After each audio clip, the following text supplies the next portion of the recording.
Hello everyone and welcome back to the channel. This is the weekly Tottenham news review.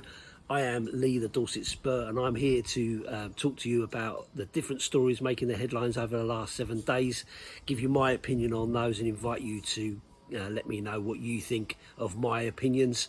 Of course, it's a little bit quiet, isn't it, at the moment?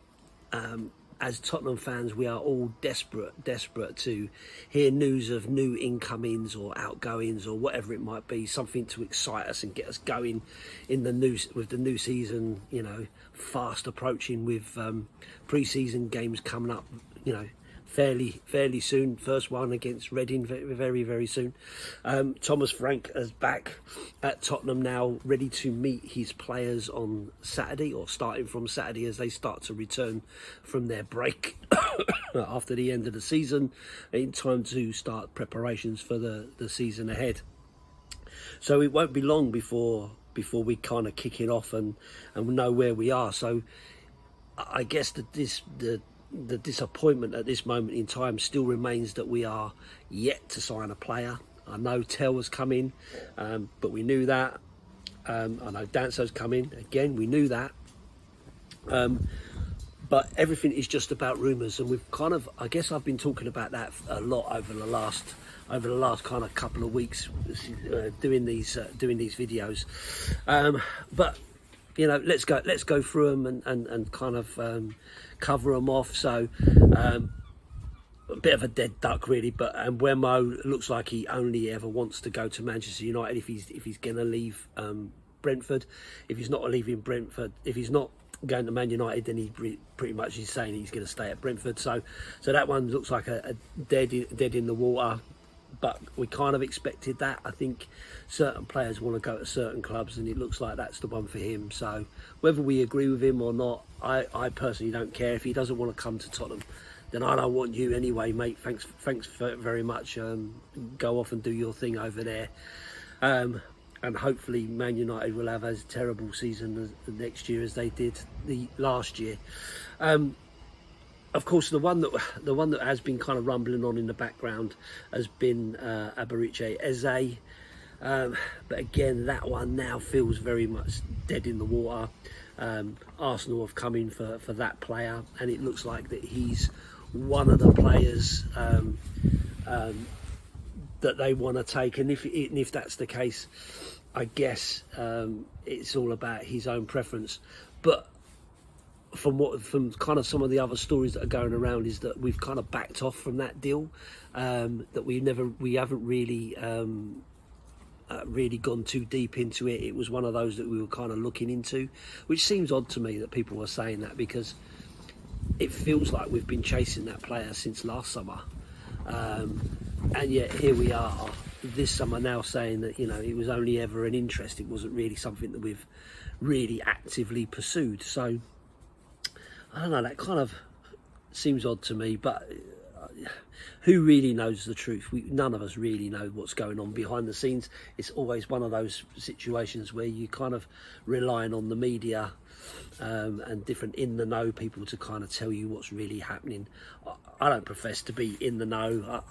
I just kind of go along the same as you guys and then give my opinion on it. Eze, I think, would be a great addition to the squad for sure. He's a proven player, and looks decent to me. But if that's not who the powers that be are looking at, then that's not going to happen. It doesn't matter what my opinion is at all. But the one that kind of does seem to be gaining legs, obviously, is the one we've been talking about for the last couple of weeks, in terms of Mohamed Kudus. Interesting really, because obviously Tottenham, West Ham, we haven't done business for quite a while now, mainly because of Daniel Levy and the way Daniel Levy does business. I think more than the sort of club rivalries. I'm sure West Ham fans would not be happy with him coming to Tottenham, but we have done business, you know, a fair bit over the years, so I think it's one that they'd probably get used to quite quickly. It's not like they're going to, you know, a really strong Millwall, for instance, who are their biggest rivals, who they don't, you know, have too much with because they don't get to play them very often because they're not particularly good. So yeah, for me, again, Kudus. I think there's still some work to do for him as a player, but again, really good dribbler, strong on the ball, can play both sides, can play, you know, attacking midfield and so on. So again, I'm not against it. I'm not against that deal. But if your release clause is 80 million and Tottenham are going in with a 50 million and then a 55 million bid, then that's going to be some way off the valuation that West Ham are putting in. I think the West Ham's valuation is around 65 million. So, considering that there is interest maybe from Newcastle and from Chelsea as well, then, you know, those doing the work better start getting their finger out and sort it out if they really want this player. But, you know, I get it. You don't want to pay over the odds for someone. For sure, I'm not one of these people that says just pay the fee. I'm not one of those people. I don't feel like that. But at the same time, there's no point going in with a stupidly low bid. You're not buying a house and you're expecting the seller to be desperate enough for it. But then maybe West Ham are desperate. I don't know their situation, so who knows? Who knows? But I know that we, from reports, that we've had two bids kind of knocked back, so they're not that desperate. And we are probably 10 million away from their valuation.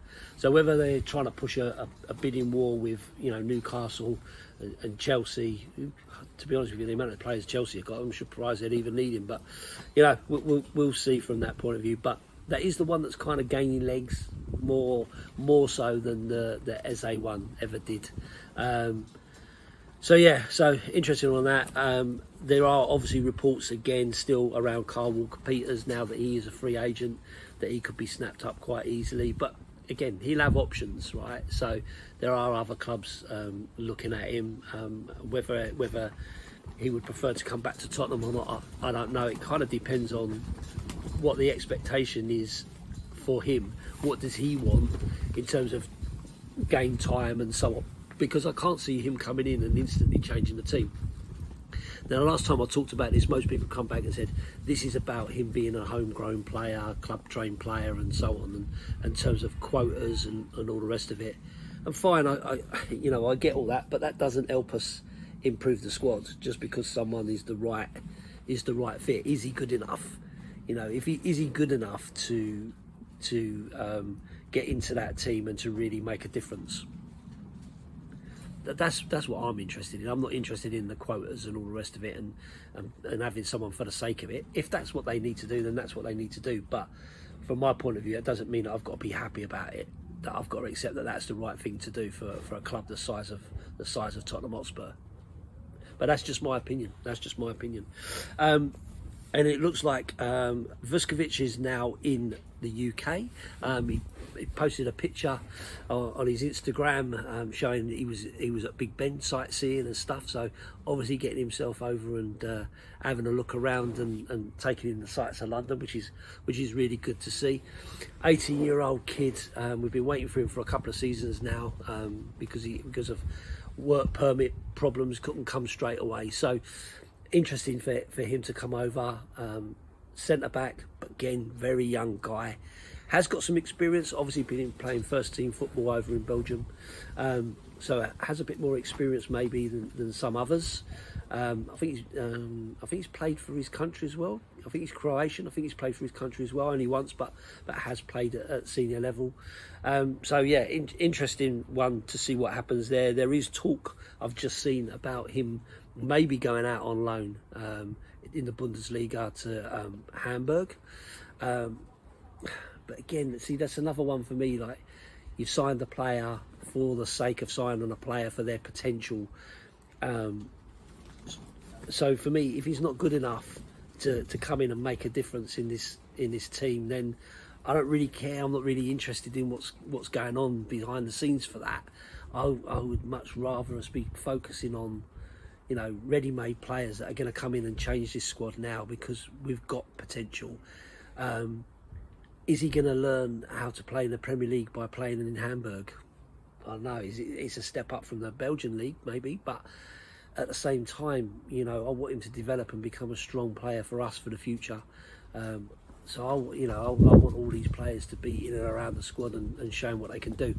I guess the difficult bit for him is the fact that we have still got Romero and Danso and Ben Davies and Van der Ven and so on that can all play in these kind of centre back positions. Archie Gray's another one who can play in there, and even Jed Spence has kind of been in there in that position as well.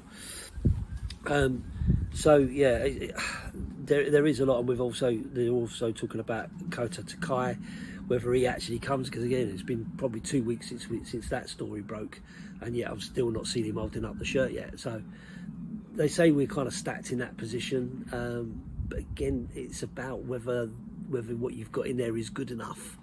You know, I don't know. It's a difficult one, because you only need an injury to Van der Ven, which is likely to happen because it's happened in the last 2 seasons, or an injury to Romero, and then you know you're then back short again, aren't you? And you need to have those options. So it'll be interesting. I know you can only have so many players in a squad, but you need to assess that squad to have the best that you've got available to you. If you're not going to bring in anybody else who is kind of ready-made for that position. Talking of Romero, of course, we do still have this issue of Romero being touted around. Atletico Madrid really looking at him and pushing for that, tapping the player up, it feels like to me. But Spurs valuation 70 million, and it's been reported that Atletico are kind of opening up to that option of paying that, but wanting to pay it as a 55 million plus 15 million add-ons, as opposed to Spurs wanting 70 million altogether. Crazy decision if we sell Romero, in my view. He's the sort of player that you really ought to be building your team around and keeping on board. If you want to be a serious team, you cannot keep selling your best players season after season after season, which we keep doing. We've done it for so long now. It's just ridiculous, and we shouldn't be that club. We shouldn't be that club. We should be, if you're in the top 6 and you're acting like a big 6 club, then you should be taking these big players from all the other clubs, not sending out your biggest players to go somewhere else. So for me, I'll be really, really disappointed if Romero goes. I think he's absolute quality, and I don't think we can afford to lose him. And if he can stay fit, you know, he could have a great season and be a great player for this club. So yeah, really bit disappointed about that story. Moving on a little bit, a couple of other things I just kind of wanted to talk about. Reports coming out, Jermaine Defoe, couple of reports actually that I've seen from Jermaine Defoe. So let's talk about the Thomas Frank ones. He's been in training, he's been around the club, he's met Thomas Frank, he's watched the training sessions that he's running and all the rest of it. And Jermaine Defoe is massively impressed with Thomas Frank, thinks that Tottenham have got a top coach who knows his stuff and all the rest of it. And you know, fair play to Jermaine. You know, great footballer. You know, he knew his stuff, and he's been around. He's played under plenty of coaches and stuff, so he'll know whether he thinks the players are going to like the sort of stuff that Thomas Frank is doing. So, you know, it bodes well if he's saying that he's a good coach and will be a great fit for Tottenham. Then, you know, fair play. Time will tell, Jermaine. We'll have to wait and see, won't we, really, as to how good that really does turn out. But I'm happy to take your opinion on it and be buoyed by that for sure. The one I'm not too on board with is his comments about Daniel Levy and about the conversation before his phone conversation with him before the Europa League, and Daniel Levy saying how important it is to him and he really wants to win it, and how overjoyed he was when we won, and so on and so forth. I've never seen Daniel Levy crack a smile at Tottenham win or a performance or whatever, which is, mad to think, you know, you're invested in the club, you're supposed to be a supporter and everything. You know, I never see you jumping at you saying, yeah, come on, where's your emotion, mate? He just comes across as so emotionless. So, Jermaine, I'm not really buying that. I'm not really buying that story, if I'm being honest. You know, thanks for putting it out there and that, but it does feel very much like another one of those PR efforts to try to make Daniel Levy a little less of a hated figure. And I understand the reasons why you're still working in and around the club and that, and you've got to keep a relationship, but your relationship with Daniel Levy is going to be different from the fans' relationship with Daniel Levy, for absolute sure, because it's just you know, it's one of them. I'm not buying it. I'm not buying it. Sorry, mate. I'll take your word about Thomas Frank being a good coach, but I'm not so sure that I'll take your word that Daniel Levy is an emotional man who really loves this football club. But anyway, that's just me. But going on from the Daniel Levy, it kind of links in quite well. And I'm going to try and say the name right. So Venkatesham, if I've got that right. Apologies if I haven't. He's kind of been speaking out and saying that his three priorities are football, supporters and staff, which absolutely spot on, should well be. That should well be the thing. And it looks like he's set to become kind of like the face of the senior leadership behind the scenes at Tottenham, moving away from Daniel Levy being the focal point. That he's now going to be the man who kind of interacts with the fan advisory boards and all the rest of it. And I think that's a positive move. I think we do, even me as fans, we focus so much on Daniel Levy. And I don't think we should, because he's only one man, and I don't think he has the final say on everything. It is a board decision for a lot of this stuff. And it really does need more PR and more kind of focus on the fans. And I think I said in the previous video about how much things have already started to change under Venkatesham, Jesus. How things have started to change with him, with the scarves at Bono Glimt and the flags and so on, the tifo and stuff like that. So I think it's really interesting that he's kind of focusing on that. You know, the supporters and getting them on board and trying to turn it around.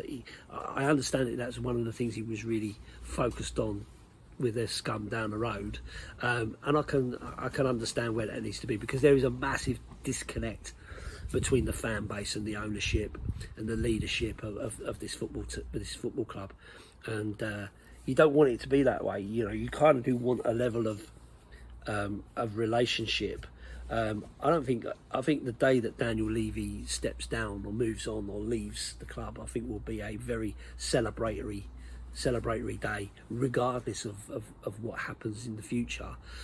But he could definitely mitigate that by really stepping up at the time when we really need it, because at this moment in time, like I say, we just won this trophy, expectations was high, we were ready to move on to the next level of where we go from there, but it needs some ready-made players. I keep saying it needs some ready-made players to bolster this squad.